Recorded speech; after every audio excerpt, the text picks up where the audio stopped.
Kanina nagtanong ako sa aking Facebook Live. Sabi ko sa kanila, paano mo mapapakita o paano mo mapapadama sa kapatid mo na pinapahalagahan mo siya at importante siya sa'yo? May mga nag-comment sa Facebook, sa Messenger. Sinabi nila na sa pamimigay ng sa simpleng bagay lang, like simple effort. Kunwari, kung aalis yung kapatid mo, bigyan mo ng simpleng regalo. Kahit na hindi ganun kamahal, basta at least galing sa mahal mong kapatid. Ganun. Diba? Ako kanina, naghanap talaga ako ng something na makakapag-remind sa kapatid ko na kahit na malayo siya sa akin, syempre, Pilipinas hanggang Japan, medyo malayo yun kahit na sabihin mong 4 months lang yun. Ay, sister, I'm gonna miss you. Binigyan ko siya ng something special na magagamit niya sa takbo kasi wala pa siyang relo. Sabi ko nga, sige nga, regaluhan ko to ng relo. Para at least, diba, sa tuwing tumatakbo siya, ako pa rin maaalala niya. Sa mga oras na nakakalimot siya sa pamilya, titingin na siya sa relo, maalala niya yung kapatid niya na, ubod ng ganda. Uy sabi ko nga sa'yo, eto na yung chance mo para makausap yung kapatid mo. Buksan mo na yung messenger mo ngayon bili. Tapos, sabihin mo sa kanya, uy, tol, uy bro, uy sis, uy te, uy kuте.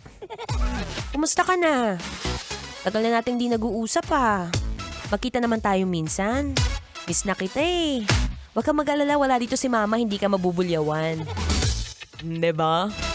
For sure, yung iba natatakot dyan. Kasi sabihin, hindi naman ako tanggap dyan sa bahay. Anong gagawin ko? Di sa coffee shop kayo mag-usap. Alam mo, maraming ways para mapakita mo dyan sa kapatid mo, sa minamahal mong sister, brother, kung sino man yan, kung ano man yan. As long as tanggap mo, go ahead. Pakita mo sa kanya kung gaano mo siya kamahal. Life is too short para para magalit. Life is too short para magmukhang pangit. Lagi mong isipin na lagi kang happy like DJ Maratoni. Anyway, maraming salamat ulit sa pakikinig. Maraming salamat, Kabisyo, Ay, hindi na kita maintay makapunta ka dito sa Love Radio Manila. Bisitahin mo yung kamukha ni Bay Alonso. Anyway, Kabisyo, bukas ulit. Same time, same place. Susunod na po ang programang EDSA by Jego Bandido. Kita-kits ulit bukas. Bye! Once again, this is your newest and freshest DJ ng 90.7 Love Radio Manila. Kailangan pa bang i-memorize yan? Basic.